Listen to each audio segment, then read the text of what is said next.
తూర్పుగోదావరి జిల్లా నిడదవోలులో అన్నా క్యాంటీన్ను మంత్రి కందుల దుర్గేష్ ప్రారంభించి అల్పాహారాన్ని వడ్డించారు. గత ప్రభుత్వంలో అన్నా క్యాంటీన్లు మూసివేసి పేదలకు అన్యాయం చేశారని మంత్రి అన్నారు.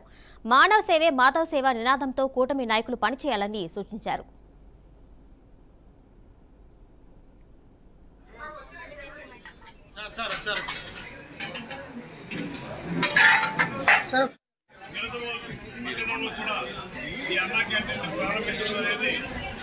చాలా ఆనందం కలిగించేటువంటి అంశం.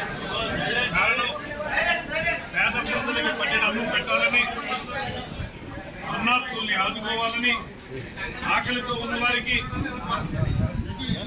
ఆర్థిక భారం పడకుండా అన్న సదుపాయాలు కల్పించాలనేటువంటి మహోన్నతమైనటువంటి ఆశయంతో 5 సంవత్సరాల క్రితం గడిచిన 2014-19 సంవత్సరాల కాలంలో ముఖ్యమంత్రి చంద్రబాబు నాయుడు గారు ప్రారంభించినటువంటి ఈ కార్యక్రమం మధ్యలో 5 సంవత్సరాల పాటు కుంటుపడినప్పటికీ కూడా మళ్ళీ ఇవాళ తిరిగి ఈ కూటమి ప్రభుత్వం అధికారంలోకి రాగానే పేద ప్రజలకు